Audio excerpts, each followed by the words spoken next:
Hellfire, according to Islam. Life is a test, and the test ends upon death. Every little atom of good and evil one performs in his or her lifetime is recorded in their book of deeds, which will be presented to them on the day of judgment, and every soul will be held accountable for their actions. When one dies, he or she will remain in the grave waiting to be resurrected. While in the grave, the deceased souls that deserve to go to hell will experience some suffering in the grave areas, whereas the deceased souls that are bound for paradise will experience peace while they wait for the day of resurrection. When the hour comes, God will raise every dead person, including the jinn, supernatural creatures, to judge them according to their deeds. God is the judge, the arbitrator who will judge, recompense, reward, and punish his creation. Whereas God is most forgiving, he is also just. If one's good deeds outweigh his bad deeds, he will enter paradise and be amongst the successful. As for the one that his bad deeds outweigh his good deeds, he will enter the hellfire. One of the most fundamental aspects of Islam is the purpose of life is to save oneself from the punishment of the hellfire and to enter paradise eternally. Every soul will taste death, and you will only be given your full compensation on the day of resurrection. So he who is drawn away from the fire and admitted to paradise has attained his desire. And what is the life of this world except for the enjoyment of delusion? Quran 3:185. Believing and accepting the reality of the last day, judgment day, paradise, and the hellfire is a component of the 6 pillars of Iman, faith, in which every Muslim must believe and accept to become a Muslim. There are many references to the hellfire throughout the Holy Quran. The ones in the hellfire will suffer tremendously, both physically and spiritually. The pain, the horrors, the anguish, the hardship, the humiliation, the restlessness, and all forms of punishment in the hellfire cannot be imagined, nor perceived, nor grasped by the human finite mind. Not everyone in the hellfire will suffer the same. The gravity of one's sin will distinguish the severity of one's suffering. Allah, the Exalted, prepares the hellfire for those who do not believe in Him, believe in gods other than Allah, rebel against God's religion and laws, and reject God's message and messengers. The hellfire is also prepared for sinners, criminals, murderers, tyrants, hypocrites, the proud and arrogant, the stubborn and the unjust, and all forms of evil people. Do they not know that whoever opposes Allah and His messenger, that for him is the fire of hell, wherein he will abide eternally? That is the great disgrace. Quran 9:63. Islam states, one's salvation is based one's faith in Allah, His messenger, good deeds, and God's mercy. As part of the justice of God the Almighty, He punishes no one or any group of people until He has sent them a messenger relaying His message and warning the people. It is the nature of God that He treats no one unjustly or unfairly. And never would we punish until we sent a messenger. Quran 17:15. Of the biggest suffering the unbelievers and evildoers will face is when they come into the realization on the day of judgment that they did not follow God's message nor His guidance, and have failed, thus earning God's wrath. Many of the dwellers of the hellfire will instantly regret the choices they made in their lives and will beg for another chance. The Quran states, and those who followed would say, if only we had one more chance, we would clear ourselves of them, as they have cleared themselves of us. Thus will Allah show them the fruits of their deeds as nothing but regrets, nor will there be a way for them out of the fire. Quran 2:167. The Quran shares a dialogue that will take place between the dwellers of the hellfire and the angel gatekeeper of the hell. It almost explodes in rage. Whenever a group is thrown into it, its keepers will ask them, did there not come to you a warner? They will reply, yes indeed, a warner did come to us, but we rejected him and said Allah never sent down any message. You are but lost in a great delusion.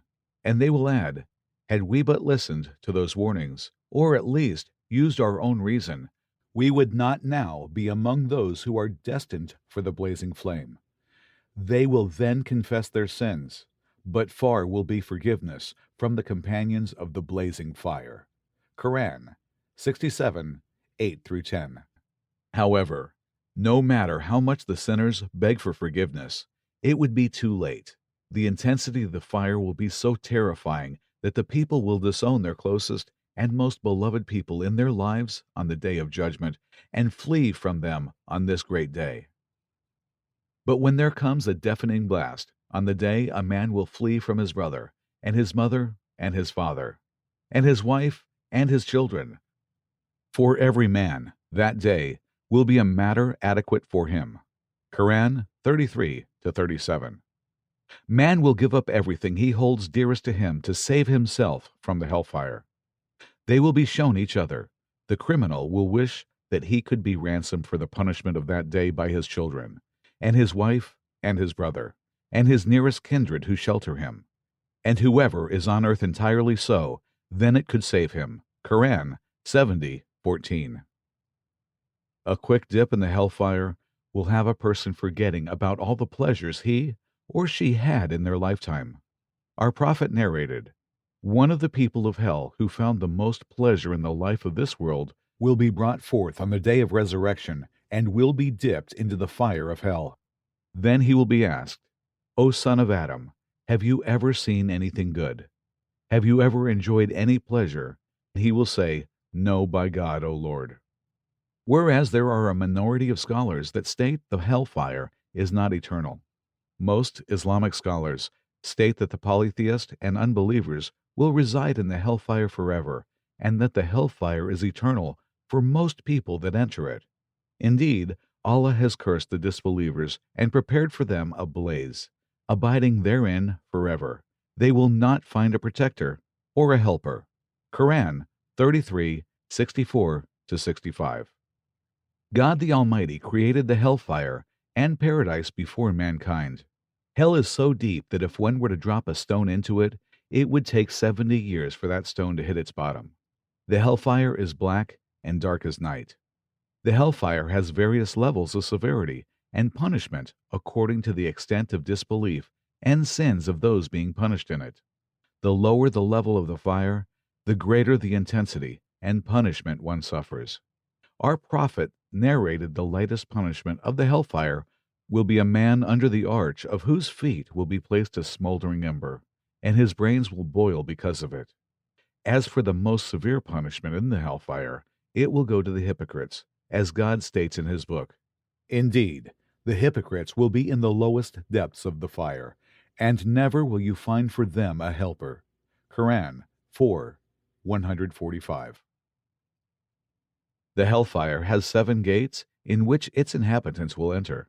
Each gate deals with a specific group or category of sinners, and each gate contains different torture and punishments. The distance between each gate is equal to the length of 70 years. Before the inhabitants of hell enter, they will stand before the gate, feeling the heat and terror. They will be shoved and piled through the first gate until it fills. Then the rest will be stacked and shoved into the second gate until it fills, and so on. The hellfire has 19 angels who are led by the chief keeper of the hellfire, named Angel Malik, who has never smiled since he was created. Angel Malik and the angels of the hellfire are very severe, harsh, and stern, who would never disobey God's commandments. After the inhabitants of the hellfire enter, its gates will be shut, and there will be no hope of escape for the dwellers of the hellfire. The dwellers of the hellfire will beg and plead to Angel Malik to let them out, and he will respond, "Be quiet. Surely you shall abide forever." The angels of hellfire will have whips made of iron, which will whip the inhabitants in it. The dwellers of hellfire will bear animosity and hate amongst other inhabitants of the hellfire. Indeed, the criminals will be in the punishment of hell, abiding eternally. The torment will not be lightened for them, and they will be plunged into destruction with deep regrets, sorrows, and in despair therein. And we did not wrong them, but it was they who were the wrongdoers. And they will call, "O Malik, let your Lord put an end to us." He will say, Indeed, you will remain.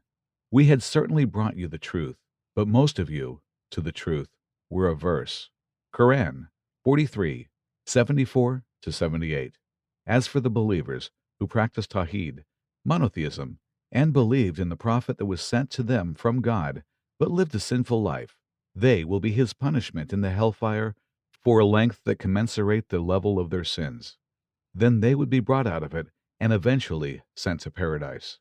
Some of them will be taken out of the hellfire with the intercession of their prophets, some by the intercessions of righteous individuals, and some will be taken out solely by the mercy of God, the most merciful.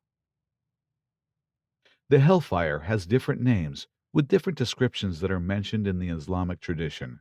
Amongst the names of the hellfire are Jahim, because of its blazing fire; Jahannam, because of the depth of its pit; Lazay, because of its blazing flames; Sa'ir, because it is kindled and ignited; Sakar, because of the intensity of its heat; Hatama, because it breaks and crushes anything into debris that is thrown into it; Hawaya, because whoever is thrown into it is thrown from the top to the deep bottom of its chasm or abyss.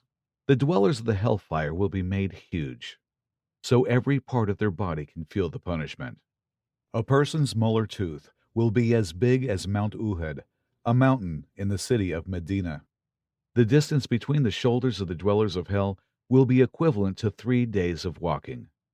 The fire that exists and burns in this world we live in is 1/70th the severity and intensity of the hellfire in the hereafter. The fire kindled by the Almighty will burn the skin of its inhabitants, and every time their skin gets roasted, their skin will melt to their feet, and God the Almighty will replace their burnt skin with a new one to be burnt again, and the process will keep on repeating, so they may taste the punishment. Other forms of punishment include superheating scalding burning oil, which will be poured on their heads, in which will melt away and liquefy their internal organs. The inhabitants of the hellfire will be in chains and shackles, which will be tied around their necks and feet. Indeed, we have prepared for the disbelievers chains and shackles and a blaze. Quran 76:4. The clothing in the hellfire will be garments of fire tailored for them with copper, so they will boil inside. And you will see the criminals that day bound together in shackles, their garments of liquid pitch, and their faces covered by fire. Quran 14:49 to 50. The Quran references 3 types of food in the hellfire, which in fact worsen a sinner's torment when consumed. The food or drink of the hellfire do not provide nourishment, nor does it relieve hunger nor thirst. The dwellers of the hellfire will experience intense thirst only to have hot boiling water mixed with pus given to them. Water so hot and intense, if a drop of it touches a mountain of this world today, it would turn to dust.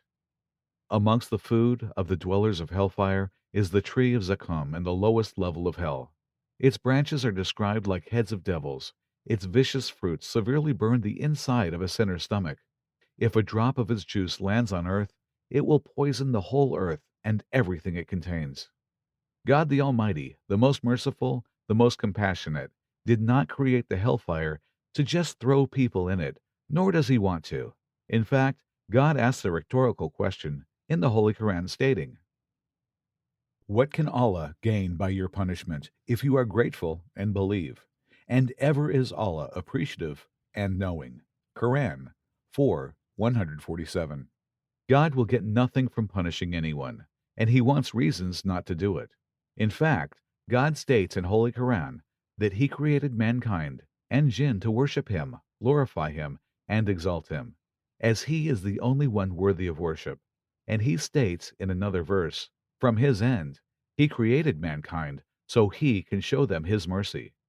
Except whom your Lord has given mercy, and for that he created them. Quran 11:119. One needs to realize that he is a slave, and that God is his master, and one cannot question him, nor his authority, nor do they have any right to. A master can be just and kind, or can be unjust and unkind. Allah the Exalted is an all-merciful master. If one accepts that he is Allah's slave, and submits to Him fully, he or she will find that God is the most beneficent, the most merciful. Only when one submits to his master does one find his life become easier and better. Why would God want to punish an individual when He created him or her with love and mercy in the first place? God wants to warn His servants about hell now, so one can fix themselves and avoid it to the best of their ability. It is best to be informed about the hellfire now and to recognize its severity, harshness, and how gruesome its punishment is in detail than it is to come across it in the hereafter, unprepared and not knowing. That is a mercy, as God the Almighty could have chosen not to warn one beforehand of the consequences of one's action. While God is all merciful, He is also all just. He states in the Quran, "Indeed, Allah does not do injustice, even as much as an atom's weight." Quran 4:40. If one commits murder or oppresses an individual, God may punish that person to serve justice to the person killed or oppressed, or to serve justice to the family members. God states every soul shall receive their full compensation for the good and evil deeds they commit on the day of judgment. If God allows the oppressors to oppress without punishing them, it would encourage people to oppress and to commit evil, which would spread corruption even further. The fear of punishment prevents some people from committing evil. God has also stated He will surely forgive any soul that repents from their sin, as He is extremely forgiving and extremely loving. There are certain individuals that want to blame God for hell because they do not want to fix their act, face reality, or be held accountable for their actions. It's important to realize whether you believe and accept in God and the hellfire or not. It will not change the reality that God and the hellfire do exist, and you will soon find out. O you who have believed, protect yourselves and your families from a fire whose fuel is people and stones. Quran 66:6.